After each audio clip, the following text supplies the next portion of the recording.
An important topic, financial regulations. I think ever since the global financial crisis, we've seen attempts at regulation. Our speakers are obviously going to talk about it, but I sit on the board of State Farm Insurance, and to be perfectly honest, I know more about financial regulations in the United States since the global financial crisis than I care to know. But certainly it isn't just Sarbanes-Oxley, but Dodd-Frank and a number of other events. And if you look at the United Kingdom, the Turner Commission, the corporate guidelines and so on, that really have set a backdrop. And even reading this morning's Financial Times, you probably saw the article on shadow banking, which of course is another impact of this kind of regulatory environment. So without more ado, on behalf of CASA and the Simki Boone Institute of Finance and Economics, I want to welcome you all to SMU. I'm the Dean of the Business School, so I'm on the executive committee of SKBI, not the director, but you can't be everything, and I'm glad I'm not the director. But on the other hand, CASA does, as part of SKBI, a wonderful job in doing financial research in the financial markets in Singapore and elsewhere, and I'm very proud that it's part of SMU. So today we have a panel to talk about financial regulations, and thank you all in advance for coming and providing your insights. You will be introduced by the moderator in due course, but thank you so much. And it's no more than a welcome from me. It will look pretty bad in a minute when I actually walk out and go to another meeting, for which I apologize, but this happens to be the week in SMU that occurs quarterly, which is the week when our Board of Trustees comes in. So I am jumping around at the behest of bosses. Believe it or not, I do have bosses. I'm simply responsible for the business school, but there are other people who get hold of my time in Board of Trustees week. So my apologies for leaving. It's a very important topic, but I'm sure our speakers are going to energize you and hopefully get you asking some questions and having a good debate about the topic of regulation in the financial industry. So without more ado, welcome. Thank you very much for coming. I hope you enjoyed the meal. If you didn't, that's the responsibility of the Simki Boone Institute. And those of you who didn't get food, I think it's probably still going to be there at the end of the seminar. So thank you for coming, and I hope you enjoy the seminar. Thank you very much.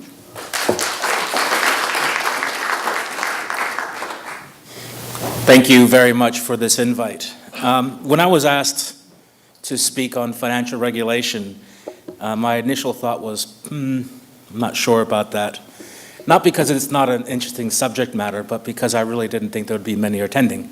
It can be as seen by many in the marketplace in this world of finance as a rather the boring end of finance and the boring end of economics. The reality is in my opinion, looking forward, it's probably going to be by far the most interesting end of the market. And I'm speaking not just as a practitioner in financial services, but I'm speaking as someone who began my career as a financial regulator. And I started working for the government in the States as a financial regulator in July of 1987. For those of you who remember 1987, in October 1987, the Dow Jones experienced one of the biggest drops. So I can say I started my financial career at the top of the market, and I didn't lose $1. It was a rather interesting time, though, because as you can see and you can imagine, as the market deteriorated, and what we were witnessing was truly history. And the manipulation that was going on, and that people what they were doing in order to retain their capital, let alone make some capital, was perhaps a little bit dodgy or questionable. And so my, I guess, entrance in the professional workforce was a baptism in fire. But now as I look forward, and I look forward as into the future, I believe that those of you who are soon to graduate, I'm sorry to say, will probably also be baptized in fire from a different point of view. So with that in mind, what I'd like to do in the next 20 minutes is marry that, and that is to assess the current environment and what that will mean for financial regulation. And I call the current environment really an environment of uncertainty. In the past, we've gone from a period of volatility to a period of uncertainty, and I'll go into that, but it's important to define this new environment, because for many of us here, unless those of us who were actually working back in the 1970s, this is a new environment we're actually entering. And we need to understand that, because if you do understand the new secular environment to which we're under, then you have a better understanding as far as the regulatory environment that's required and necessary to make sure that the market is functioning in a smooth and functional way. Because after all, that is what regulation is all about. Regulation isn't about trying to stop people from making money. Regulation isn't about trying to incur fees and licensing requirements. It's to make sure that the market is smooth and transition, and more importantly, transparent.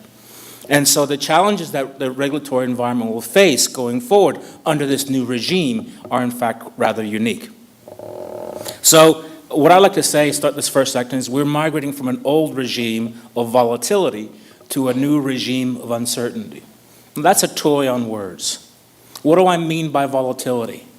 Well, volatility typically is something that you can calculate, whether you calculate it through standard deviation or any semi-variance or any other statistical term. You can actually assess the variance around the stock market, how much money potentially you could lose, or how much money you could potentially make. In an era of uncertainty to which I believe we're migrating towards, it becomes from a statistical figure to, again, the infinite figure, which is unobservable. And more importantly, as it's unobservable, you cannot price it, you cannot grasp it, and therefore you cannot run models around it. And so the models that you may be learning under the regime of certainty can almost be chucked out the window in a regime of uncertainty. And when people don't know what to price, if you think back, that's exactly how bubbles and corrections occur. They occur because people don't know what's going to happen, people don't know what to grasp, and therefore if you don't know what to grasp, how do you value it? Think of it as a racehorse bookie. How do you know what side of odds to put on a horse if you have no clue what the horse's record is? Now, if you do know what the horse's record or the jockey's record is, that's something that's observable. And you can actually run statistical models to work out what the chance and what the odds are. But if you don't know that, if you're uncertain about it, how do you calculate that? And I put these in two categories, in two famous book covers, which I'm sure many of you have read. The first one, of course, is the Bible as far as security analysis is concerned, written back in the 1930s by the great Ben Graham. There he's pricing certainty, the net present value, or the net value, the father of value investing. Certain elements, certain financial statements, and certain variables. So you know what an asset is worth by looking again at its history, or in this case, the P&L, the annual statement, or what have you. The uncertainty, however, comes in the black swan, when we infer these statistical measures to be into perpetuity. And when it's not into perpetuity, when a fourth or fifth standard deviation event occurs, then of course it all breaks down. And it's not necessarily that it's a fourth or fifth standard deviation, it's that perhaps the period to which we grabbed was the wrong period. So what do I mean by that? Back, I guess about 10 years ago, the late great Peter Bernstein and Keith Ambachshire, simultaneously and independent of one another, said that the world is not driven by profit cycles. That's misleading. The world is actually, the capital markets are actually driven by inflationary cycles. And unlike profit cycles or GDP cycles, which tend to drive every 5 years, inflationary cycles tend to last 20 years. And if you look back in the Western world, there are approximately 4 inflationary cycles. The first and the more obvious one, of course, is deflation, 1930s. The price of a good today is going to be higher than the price of the good tomorrow, falling, deflating. The second one, of course, is benign inflation, where inflation stays steady, does not change.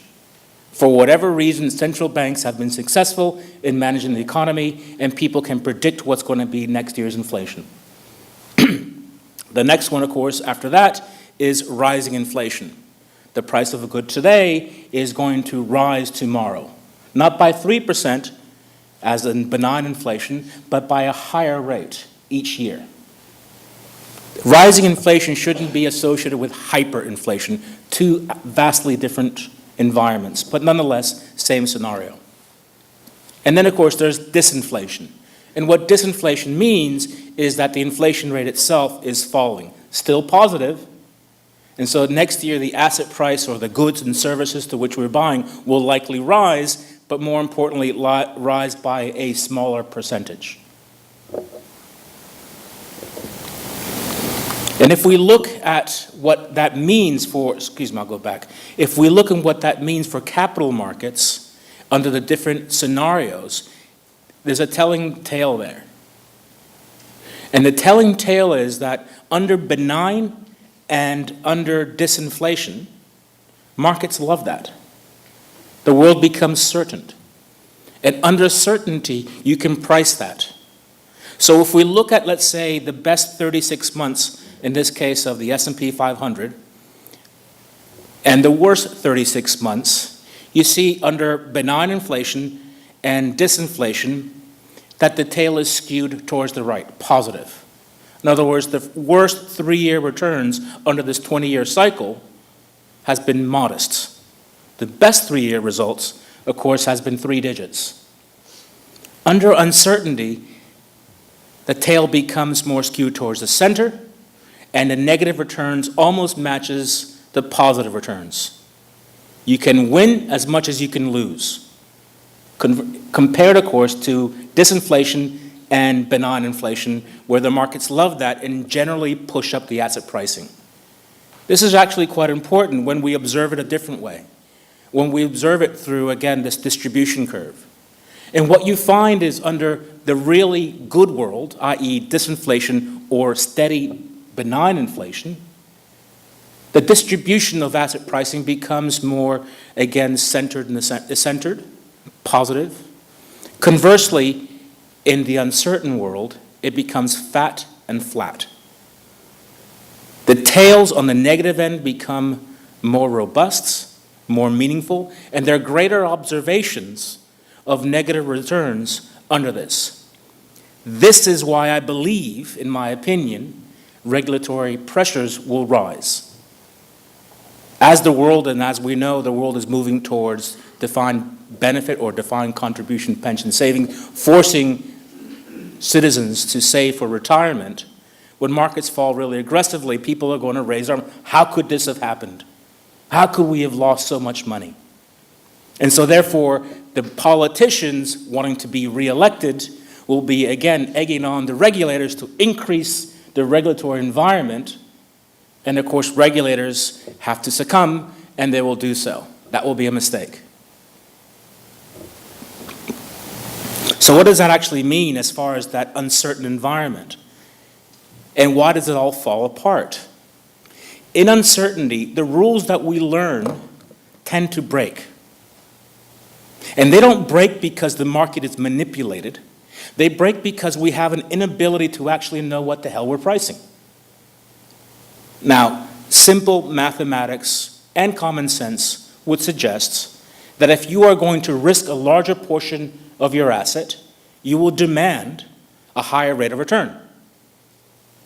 So the security market line, as we observe here, under this regime of certainty, tends to be positive sloping. To incur greater risk, you demand greater reward. Simple maths. Under uncertainty, fat and flat. You are incurring greater risk, but you're not necessarily incurring greater reward.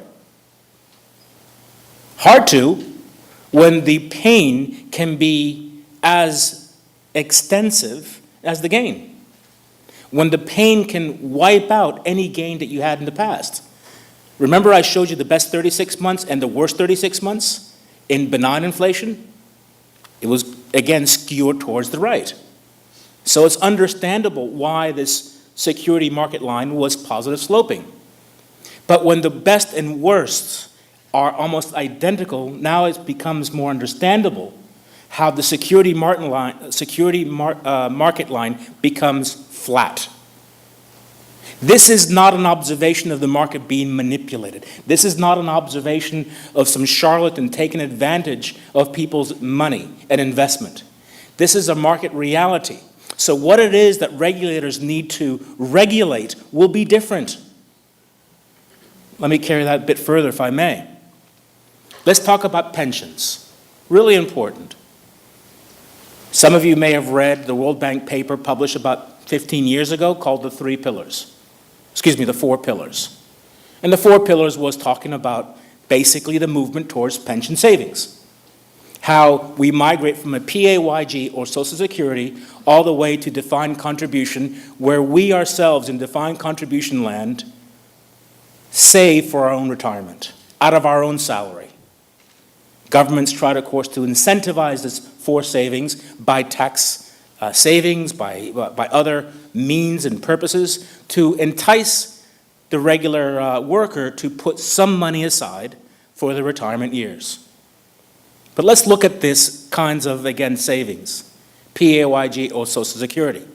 Firstly, Social Security is legislated, meaning governments, which are voted in and out, can change the rules. Right now, in most countries, you're entitled to retire at 65. Governments are now changing that. They're legislating from 65 to 67, and realistically, they probably should change it to even further out. We're living longer.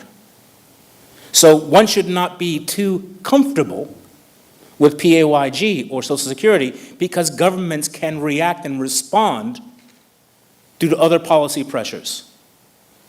In the West, we don't have the money to pay for all the retirees, so guess what they're going to do? They're going to push out the savings from 65 to 75 over my time at least, and certainly over your time by the time you hit retirement. I can almost guarantee you that. Defined benefit. Defined benefit is the pension that you would get for your years of service from your employer. So if you worked with a company, let's say for the last 20 years or 30 years, when you retire, your company promises to pay you 1/3, 1/4, 1/2, whatever it is, of your average of the last 5 years in your salary until you pass away. So that liability is now a liability incurred by the employer. It's a liability. It's contractual. The problem is, though, what if that company goes bankrupt? If you think of some of the older established companies in North America,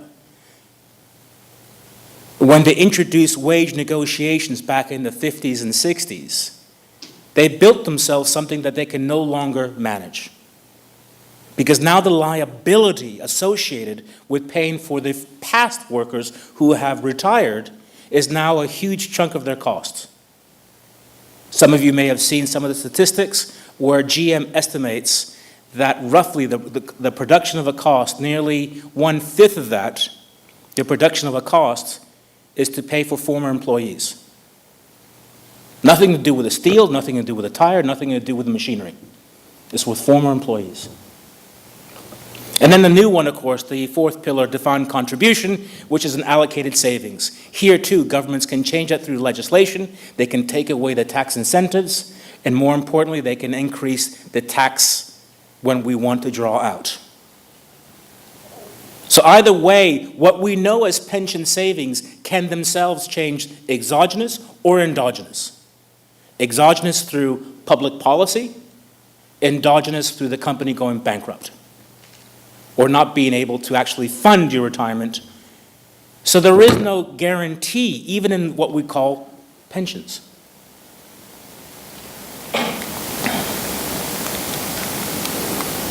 We're all living longer, and the eschatology, the science of old age.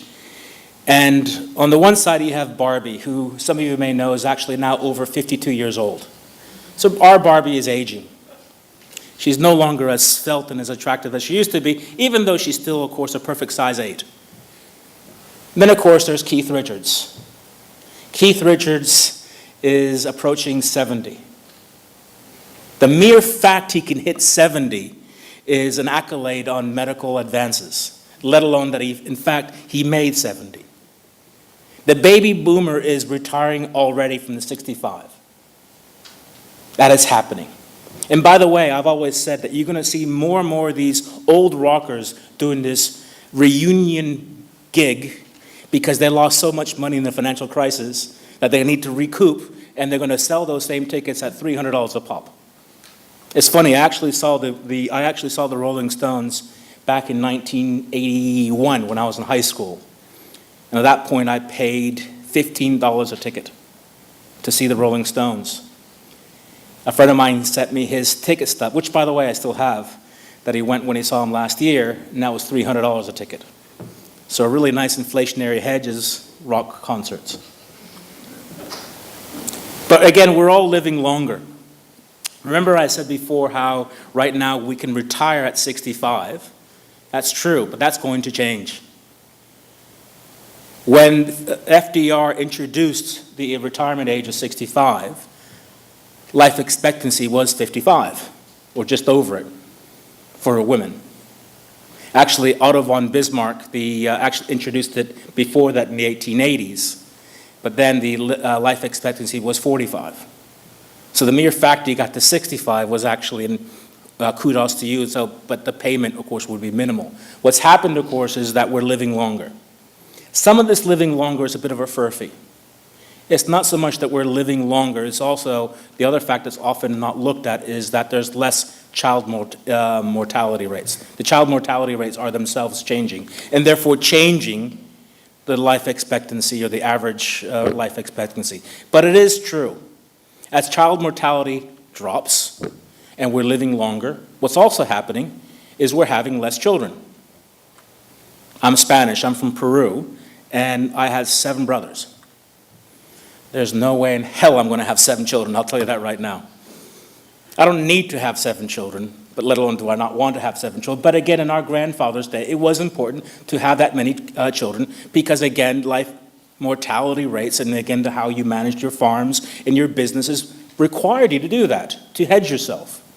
But now as life we're living longer and infant mortality is actually better, families tend to have less children.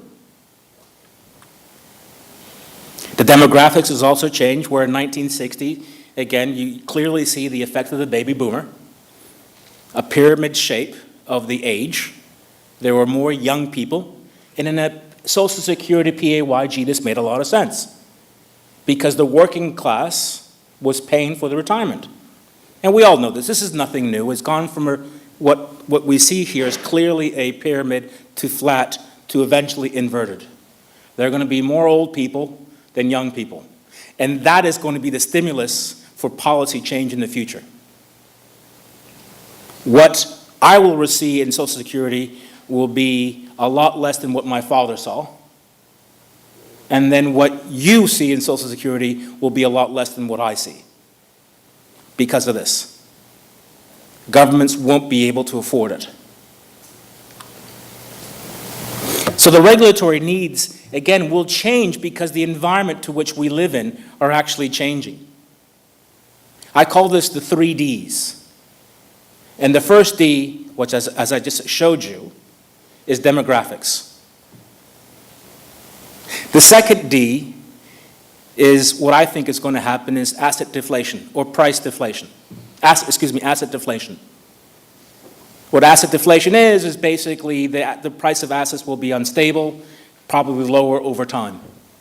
And then the third D in this perfect storm is debt and deficit.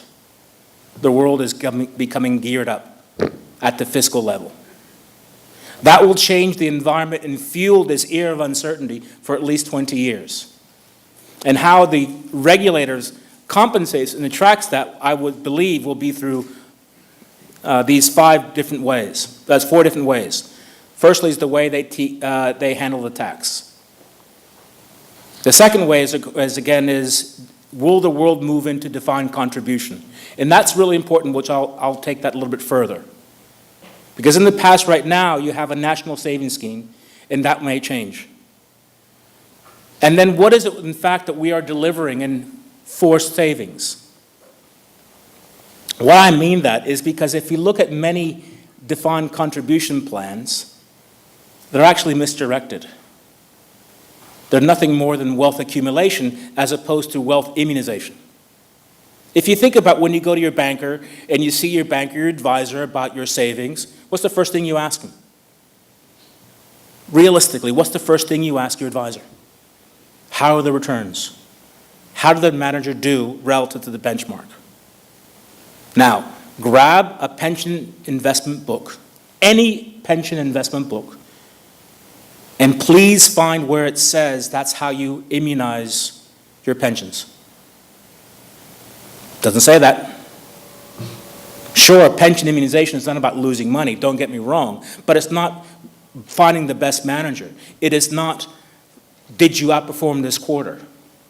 It's about delivering some sort of immunization plan over the long term, over a market cycle. So regulatory pressures need to encourage people to think beyond quarter to quarter, year by year, and to start thinking long term. To get people to think that since I'm not going to retire for 30 years, I need to manage and build a portfolio that will last and has a 20-year outlook.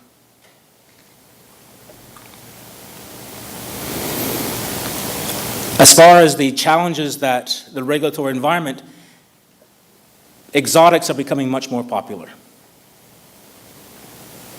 And unfortunately, some exotics are actually creeping themselves into forced savings. So how do you regulate such illiquid synthetics?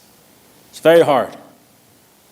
Where there is no observable, transparent market to which you can actually price such assets. Because all you're really doing is you're taking someone's word that this is what this swap is worth. When you see pension funds dealing in something called swaptions, beware. Another problem is, again, this sort of wealth management legacy that typically many of this defined contributions and the way we save money for long term is really nothing more than an exaggerated broking model.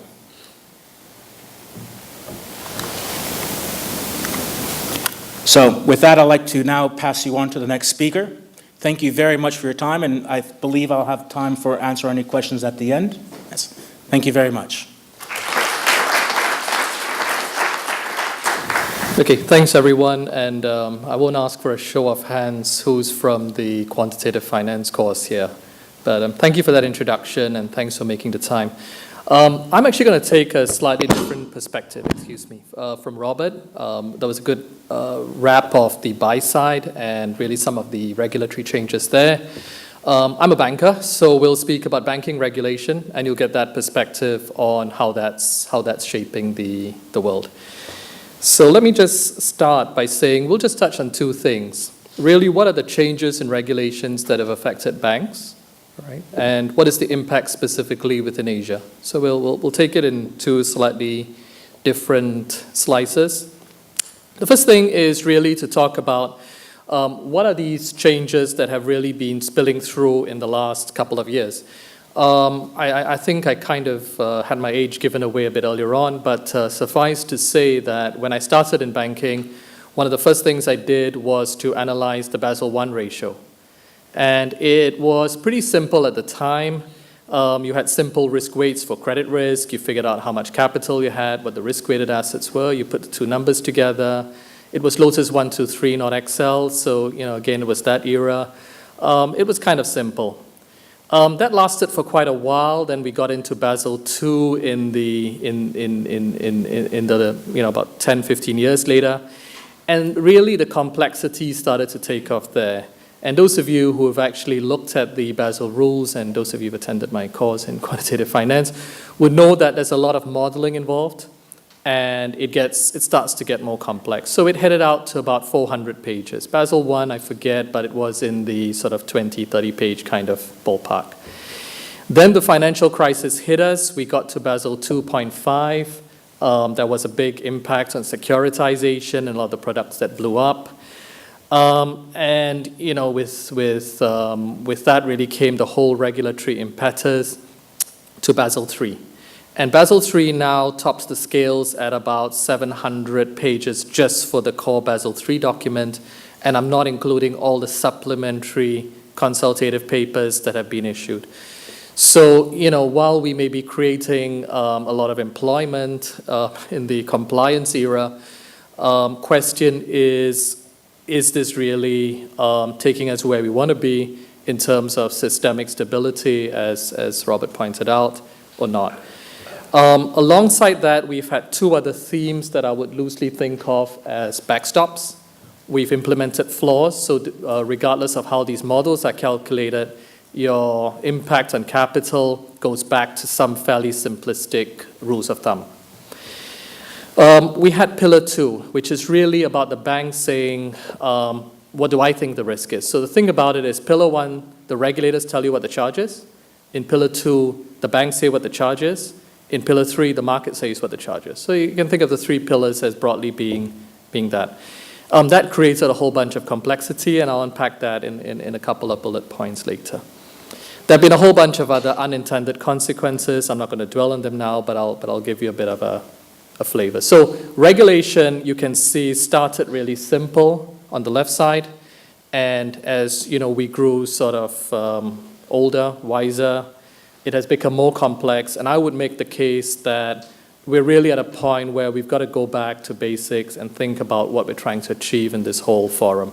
And as a member of the Basel Committee, Singapore now has a seat in the Basel Committee and is able to put some inputs into this global paradigm, because our thesis is that there are a lot of unintended consequences. So with that as a kind of a backdrop, let me just drill a little bit into some of the what's really happened.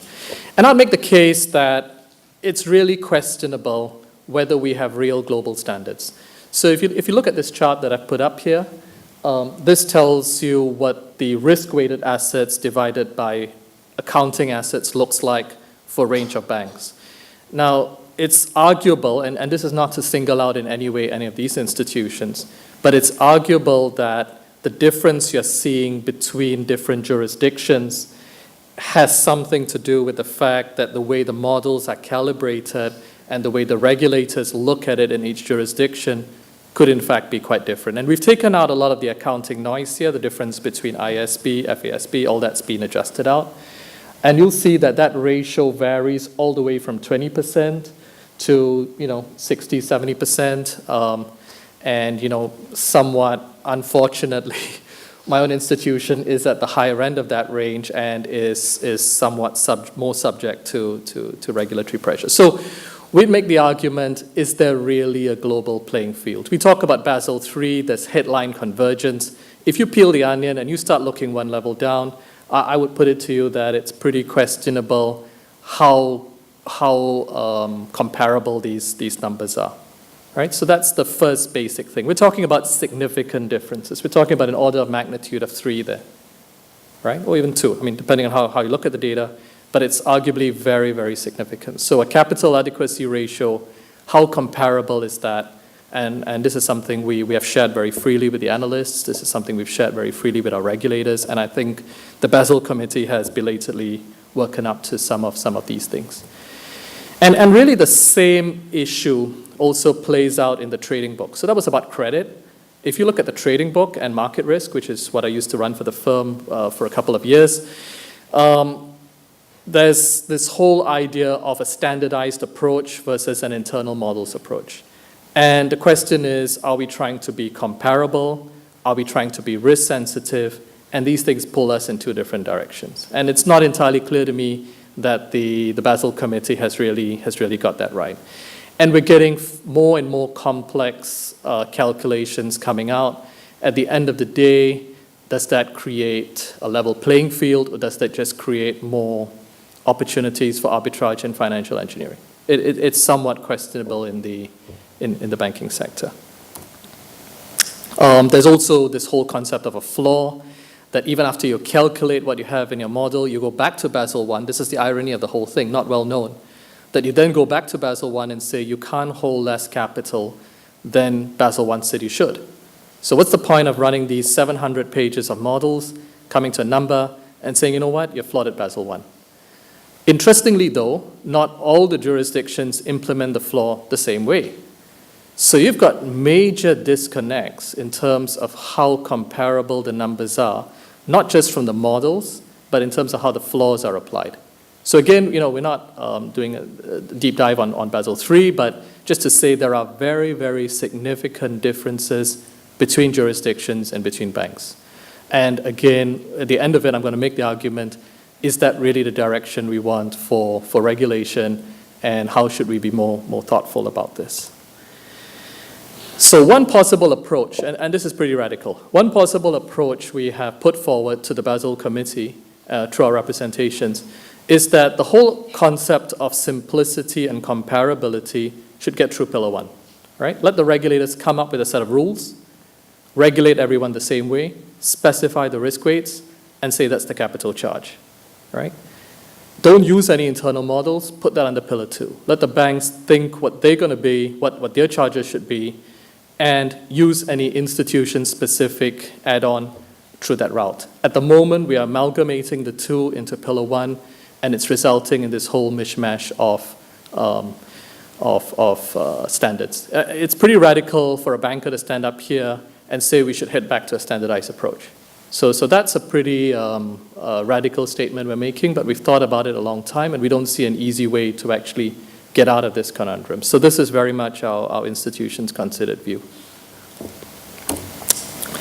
There are other quirks, and I'm not going to dwell into them in detail. In the past, for those of you who have an accounting background, you'll know that there's this concept of available for sale, AFS. So if you had a security, it was valued at a certain price. The interest rates went up, and I have gone. The price of the security would go down if it was a fixed income security. That used to be taken below the line to other comprehensive income. It now flows straight into capital. So you've got an immense pro-cyclical effect whenever you've got the kind of volatility in interest rates that Robert was suggesting we might be heading into that period. So this is another quirk of the new regulations. There are a lot of you have seen the debate around contingent capital, and I've had very interesting debates with buy-side investors in the States and in Europe on how they should view these instruments. We would make the argument that some of these, and in essence, for those of you who may not be completely familiar, if you have a perpetual or a sub-debt which counts as capital, it will only count for capital under Basel III if it converts into common equity or it's written down if there's a point of non-viability. So that's the essence. And the key point is if you do a high trigger CoCo where if your CAR ratio drops to a certain level, it gets converted, then it can create perverse incentives. For example, if you've got a trigger at 7%, your CAR ratio is at 8.5%, and you say, you know what, I want to do a rights issue. And the ordinary shareholders will say, well, why do we need to do a rights issue? There's a whole bunch of guys who own the perps, who own the tier 1s, the tier 2s, and they're just going to say, let the ratio slide. Once it gets to 7%, these guys are going to get knocked in, and my problem is solved. So you're going to have some pretty unintuitive, game theoretic situations that could arise through perhaps unintended consequences of these regulations. I'll skip over this. I'll head to liquidity. I think liquidity is actually one area, ironically, we think Basel III has broadly got it right. And there are pretty standardized rules, outflow factors, LCR, NSFR, for those who are familiar with it. The only issue we'd have there is how much national discretion is there in rolling these things out. So that's a very quick recap of the main aspects of banking regulation that are pertinent right now. And I think I've done enough to say that there is a big question mark, at least in our minds, on how comparable these different regulations are across jurisdictions and how they're implemented and some of the unintended consequences we could have. So then let me turn to say, if you've got all these changes which have mainly come through the pipes and are starting to play out in the markets, how does that impact Asian banks? And I think the whole question in Asia is, we've got this whole issue between growth and stability. Essentially, the difference in Asia compared to the US is there's a much greater reliance on bank financing.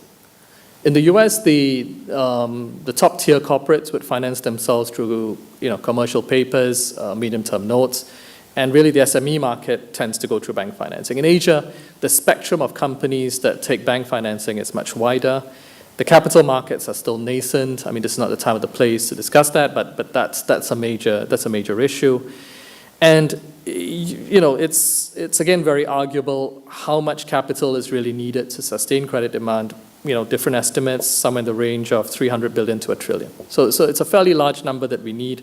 And if we start tightening these regulations and having these unintended consequences at precisely the time that we actually need all this investment in infrastructure, then you're actually going to impact the pricing and availability of credit. It's as straightforward as that. I think specific sectors, I think trade finance in particular has been quite punitively impacted. SMEs in particular are also affected quite a lot. We'll circulate these slides later. You can read through some of these details. Project finance, and I think if you look at the whole infrastructure gap that we're trying to finance in Asia, project finance is absolutely key. I mean, we've come out recently with a couple of other partners to look at an approach for how we could kickstart project financing a bit more effectively in Asia. ADB estimates about 8 trillion required. And again, if we've got regulations crimping the supply of credit from the banks, then we're going to have more challenges raising this, and this is going to have a direct and measurable impact on the daily lives of people around Asia. It's a pretty real-world issue we're dealing with. So I guess one question, and we might take this up in the forum discussions, can the securitization markets actually do something about this? Right? Can we actually parcel up the tranches? Can we do it in a risk-efficient way, in a capital-efficient way? That's perhaps a topic we'll leave for the panel discussion. So what should we do in an Asian context? So 2 more slides and I'll wrap up. I think the key difference is that Asian banks didn't over-leverage themselves. There are some exceptions, but on the whole, the capital adequacy ratios are much higher. And I showed you the chart earlier that said that for the same capital adequacy ratio, you actually had a much higher quality of capital in certain jurisdictions compared to others. So I think in the funding side, there was far less reliance on wholesale markets. My institution's about 90% deposit funded. There were banks that have actually gone out to be as high as 20 or 30% wholesale funded. So on the whole, Asian banks didn't tap the commercial paper market to the same extent as some of the other jurisdictions did. On the other hand, there are concerns about the property sector, and maybe in the panel discussion, again, we might touch on that. We've got some views on that, but we can have an open discussion. So really, we're putting on a global standard, which is not really a standard, on jurisdictions where it may not be appropriate, given where they are in the overall development. You see, if your level of banking penetration is relatively low, I would argue that the issue you have is really improving the supply of credit into the real economy, rather than imposing a set of international regs just because they are standards. Right? There's a clear trade-off there, and that's something that Asian jurisdictions need to take into account. And I think the other thing that central banks in Asia have done quite effectively is to put what I would call dynamic and adaptive prudential policy. There is a kind of a philosophical divide between the Basel approach of let's get a model, let's get a number, let's roll it out globally, versus what we've done in Asia, which is really to say, fine, we've got capital adequacy, we've got a certain level of minimum standards. However, we're far more interested in specific measures targeted at, say, real estate.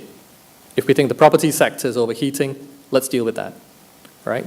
And I think the Asian central banks have not been overly shy, shall we say, about coming out with measures that have been specifically targeted at real estate. You could argue that's a function of running an exchange rate policy, run interest rate policy, and having free capital flows. I mean, it is possible to make that particular argument. But we would argue that there is a distinct regulatory tradition in Asia, and perhaps that is not a bad way to look at the whole system and look at the problems. So in summary, what we're really saying is there really a global standard? right? I mean, there is a global standard on paper. Everyone knows that. Is it a real standard? Question mark. And I think we would really strongly question whether that is really a standard. And if we're not really having the will globally to address these discrepancies, we're going to find very specific impacts on Asian markets, as I've just outlined in the last couple of slides.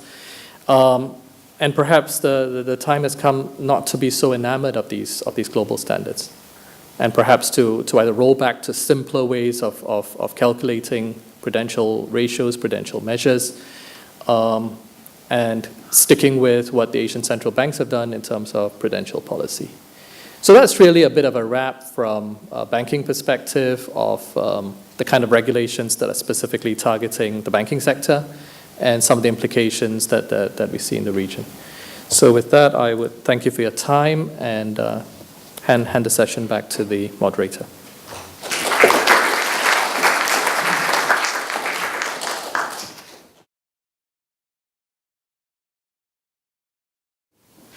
After two interesting talks, now we have the great panel here, and we have practitioners and also professors. So what a wonderful panel. Now, the rule of this panel discussion is if you have a specific question for one speaker, please save it for later. We may have time for these open questions, okay? So now, I would like to take questions from the audience, anything about regulations and the practice in finance, but hopefully these are open-ended questions. Okay? Sorry. My name is Henry Chen, a student here at SMU. I want to ask the question about this shadow banking, because we can see that now the global central bank is embarking on quantitative easing, but at the same time, this Basel III is trying to deleverage the banking system. So what it seems to be an effect that this credit risk was transferred from the banking system to the non-banking system. As this week, the PIMCO news that they saw a lot of this derivative on interest rate. Now my question is, now with more and more banking assets now shift into shadow banking, instead of protecting the banking system systemic risk, will we increase the financial systemic risk through the non-banking channels? Now we know that actually China Central Bank, the PBOC, is the first one that opened the spigot of money in China in 2009, even ahead of the US Fed. But this year, they are also the first central bank that has a very determined move toward deleveraging the shadow banking, as yesterday's report on the total social financing shows you. So this is my question about the impact of shadow bankings. Maybe we are creating even more monstrous animals down the road. And my second question is that when Mr. Pluggy talked about this inflation cycle's relationship to the market performance. Now, I understand that after the war, we have a 100% financial asset to GDP ratio. But right now, we have a 360% financial asset to GDP ratios. So is this financialization of real GDP part of the reason behind this incessant upward record-breaking movement of the Dow, despite the not very rosy real economic pictures? Thank you. We can start with Dr. Fong. I think all of us are familiar with the fact that one of the so-called causes of the global financial crisis really very much started with the deregulation of a lot of the credit derivatives market. The US government decided then that, in fact, that part of the market should not be regulated. And with securitization and with globalization, the rest of the world felt the full impact of the global financial crisis. Those exotic instruments are there to stay, I'm afraid, and down the road, regulators throughout the whole global financial market will have to get together. And this is really a new normality.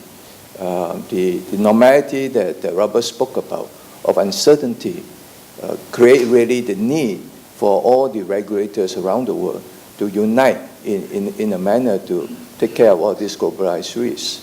And I think this is something that is quite timely, that all the regulators are looking into it. Philip? Yeah, thanks.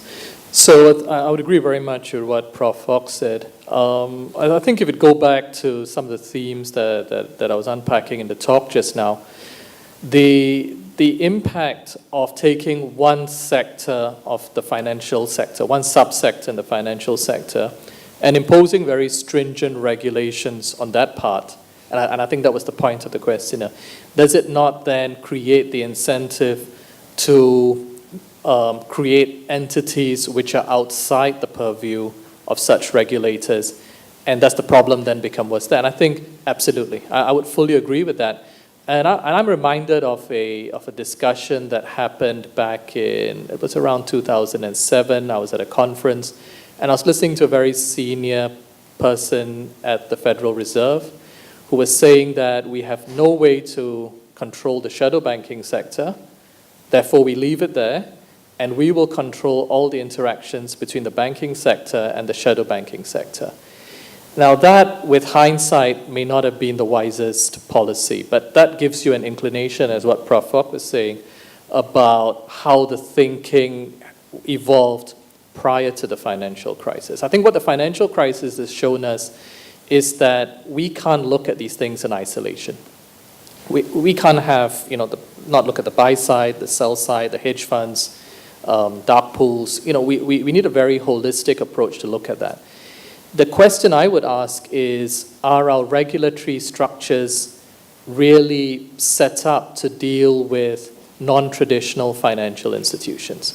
There's a whole slew of regulation for banks. There's a whole slew of regulation for insurers. There's a whole slew of regulations, as Robert said, for the buy side. But who is the regulator for the hedge funds? So we've got to be very cautious about this. And, I've interacted with a lot of these folks, and they're very thoughtful, very intelligent people. But again, you get back to, we're creating a complex system. For those of you who have thought about system dynamics, you've got a lot of agents. And these agents just follow very simple rules. But the end result is a lot of instability in the system as a whole. So I would very much agree that a lot more emphasis on global standards really has to be put against the shadow banking entities. Specifically in the case of China, I think they've taken some very proactive measures. They've seen the extent of the problem. They've got a very thoughtful bunch of people in the new leadership who have actually stepped forward. Will they be able to unwind it? Hard to say. The jury's out on that one. But that illustrates to you how easy it is to build up concentrations outside the regulated sector, which then come back to create systemic instability. Yeah, that's a very interesting point. I always love to hear what bankers say about shadow banking. So now, let's hear from the buy side. Bob, you want to add something? I would rather speak as an observer than the buy side per se, for several reasons. One, my knowledge, I'm not a banker, and nor am I a regulator of the banking world. And when I was a regulator, it was more of the markets than it was of banking. So I will speak as an observer. It's a very deep question, and I think that question alone is a topic of a presentation like this. But suffice for me to say a couple of things. Firstly, someone much smarter than me once said, read China, is that the Chinese banks submit their annual reports in pencil and get it back from the government in pen. So what happens in the Chinese banking systems, you have to sort of delve deeper than what's necessarily published at the top level. But as far as your question about the regulatory environment and how it all fits in together, when Philip showed us Basel I, one thing to consider back in Basel I, the regulatory environment was utterly different. Okay, you had Glass-Steagall then, or remnants of it. So that superseded much of what was Basel I because what banks were permitted to do back then. And you need to take that into consideration. As Glass-Steagall, again, lapsed, and bankers began, then how they managed, in Basel I, they managed risk through their trading book. Here's the risk we have in our mortgages. Here's our risk we have in our loans. How do we minimize that through our trading book? Now, trading books are used for different purposes. Some banks generate much more profit off their trading than they do actually banking services. That's where it gets difficult. What is the motivation of how and why they're utilizing some of these exotics? What is the motivation of and reasons as why they are trading in the manner to which they're trading? And I think that is something that we haven't necessarily done as well as we could have.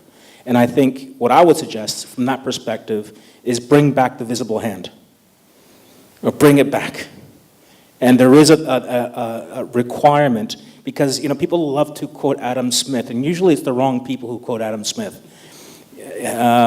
But people love to quote him. But what Adam Smith also said is he used the Italian mercantile banks as proof of you give them too much profit, the whole economy will go bankrupt. And so he wasn't for laissez-faire completely. He believed in regulatory oversight in certain industries. And so therefore, to introduce such oversights in the free market, quote unquote, is to make sure that the free market is free, not manipulated. It's all about the symmetry of information. And what the regulatory environment really should be about is to make sure that it moves from an asymmetric world to a symmetric world as far as information and the ability to assess it properly. If I knew that, I would be running Basel, but I don't know that. But if I also knew that, I would be a better investor, because I would be able to see through some of the dodgy trades that are being done right now for the sake of, for wrong short-term purposes, and hence the problem. Right, thank you, Bob. And I guess in the end, the conclusion is it's a complicated question. It cannot be solved by one person, one entity. It requires the efforts from the entire market. Right? Every market participant needs to figure out what is the best way to run business, regulate the market. So you see, innovation brings more innovation, and problems can also create new problems. So there's no simple answer to what is the optimal way to regulate anything, including shadow banking here. But we've seen issues, and we are aware of the important things in practitioners' mind. So it may provide important insight for the regulators or anyone who wants to take the challenge of getting the market in the right direction. So now let's move on to the second question. One advantage of being the moderator is I can change the question a little bit. So I would like to incorporate your question into one of my questions at the beginning of this event. So financialization, or in other words, capitalization, is a new trend in the market. And I have seen a few recent papers about the impact of regulatory changes or policy changes.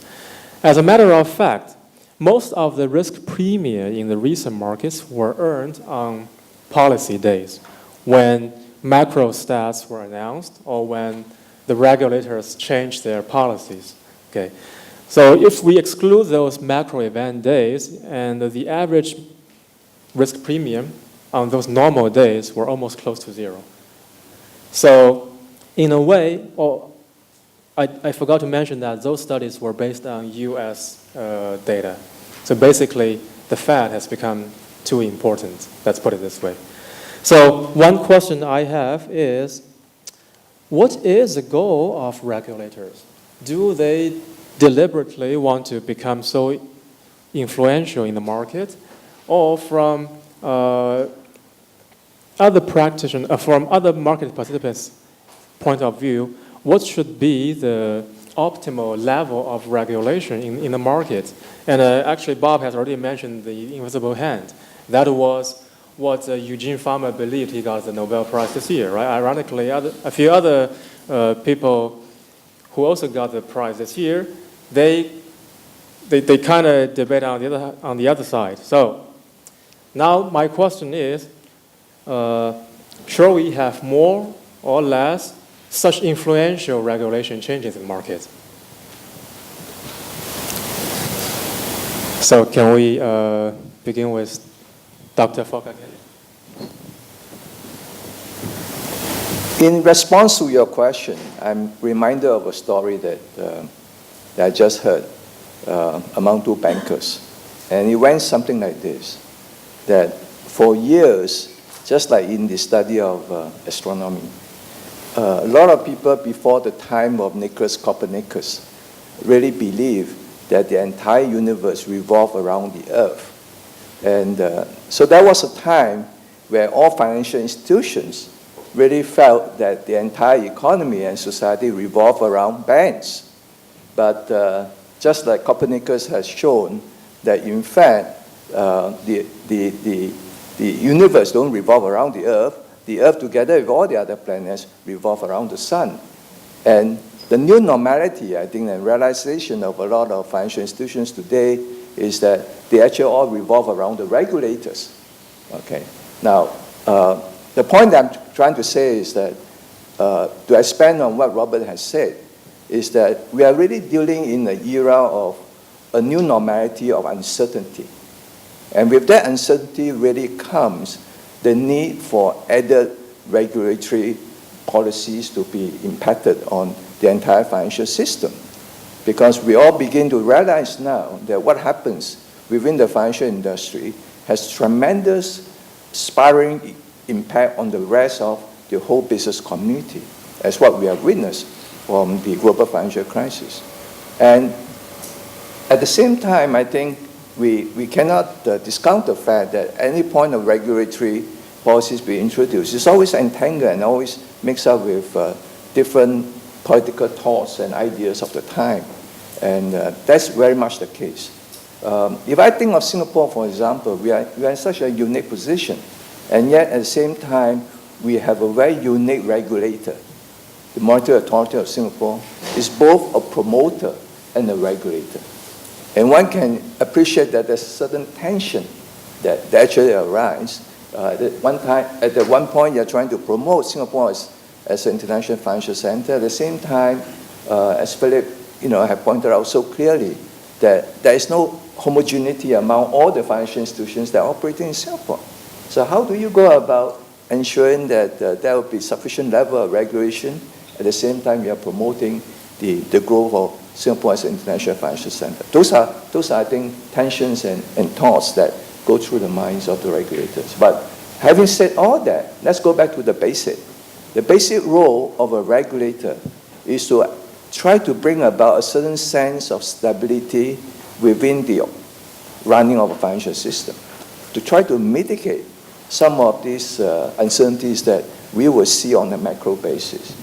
And at the same time, you also have to remember that as a regulator, you are totally responsible for how you are being viewed as by a lot of individual investors, not just in terms of financial institutions, but ordinary people in the street who are the retail investors. So those are some of the thoughts that I think that we should bear in mind as we look at some of the past, the most recent measures, for example, that has been brought about by MAS, and look at it also in the context that MAS is not the only regulator that is actually, putting on a lot of more additional regulatory measures. This is a new global normality, I would argue. Thank you, Dr. Fong. And Philip? Yeah, thanks. So I would agree with a lot of what Prof. Fox said, but perhaps if I could give a slightly longer timeline and a slightly more global perspective to the question. I think individual regulators in each country would pretty much take decisions that are very country-focused, and for the most part, one can see where they're trying to go with it. Now, one could argue that on May 22nd, Bernanke's comments around tapering created a lot of surplus returns, depending on which side of the market you happen to be going into May 22nd.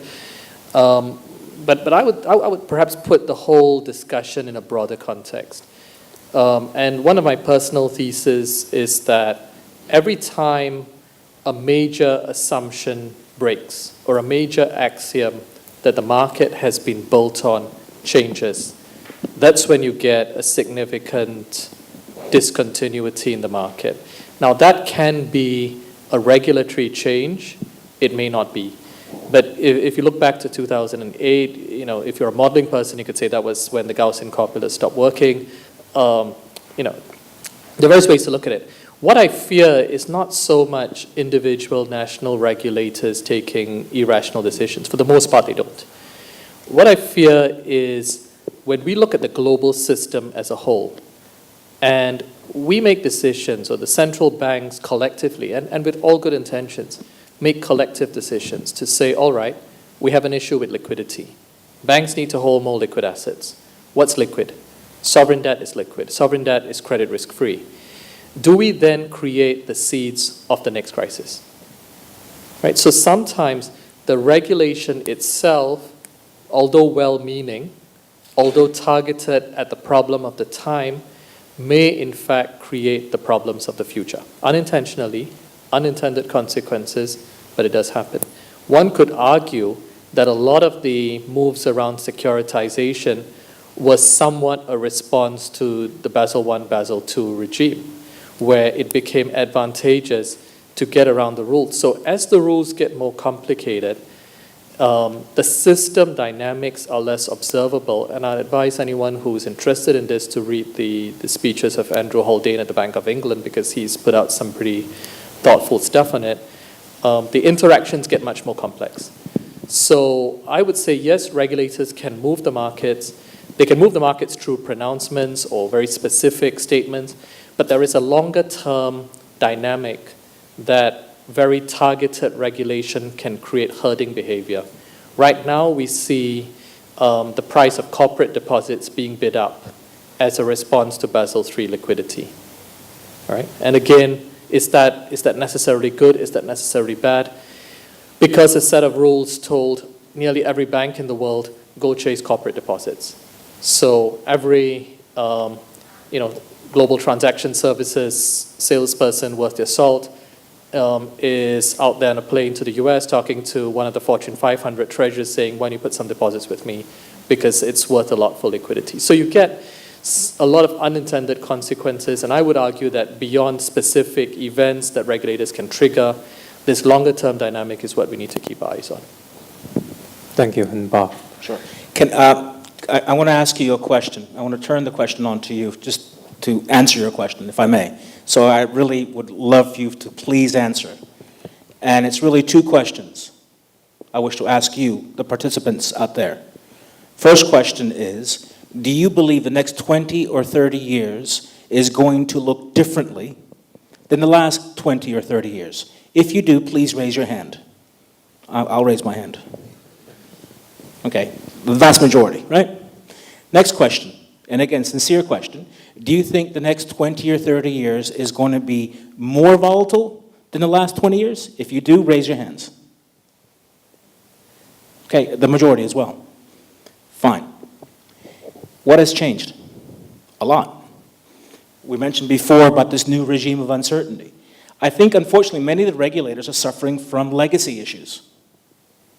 And by that, I'm referring to they're managing yesterday's economy.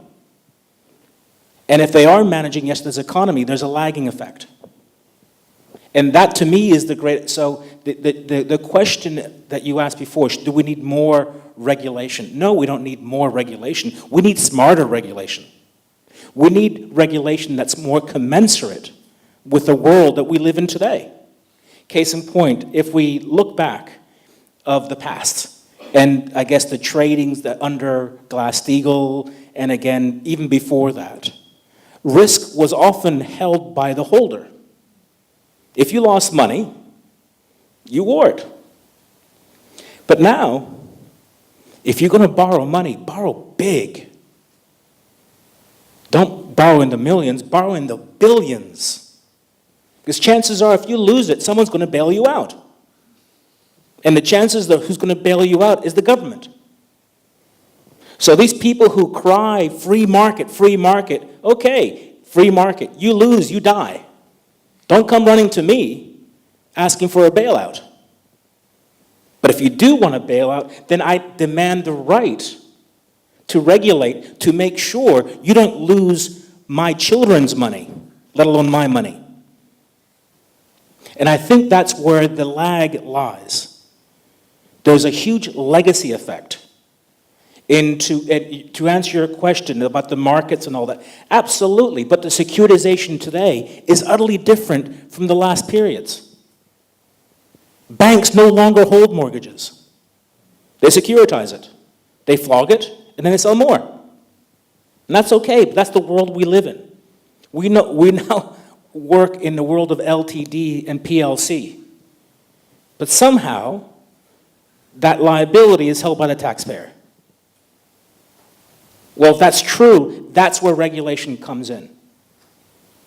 Because ultimately, if the taxpayer is the holder of the debt, then the regulation comes in to minimize the liability of that debt, just as it would if you were a CFO of a privately run company.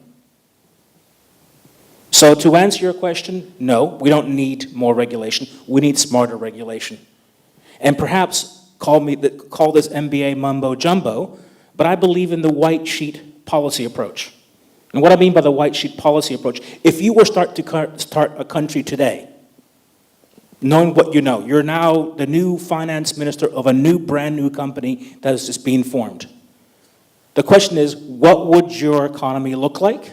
And how would you ensure that it runs smoothly? Use that approach. Why not? I know it's overly simplistic because there are legacy issues and there are vested interests to make sure you're not going to change it. But one thing I love about Singapore is its ability to give it a go, to think not next generation, but our children's generation. Planning is something that Singapore does extremely well. And I think that's where Singapore can actually lead, because I'm telling you right now, the vested interest in North America and in Europe won't allow such changes. No chance. How's that for a little bit of a challenging response? Excellent, Bob. I wish to continue this discussion. However, due to our time constraint, we have to stop here. Please join me in giving a big hand to the panel.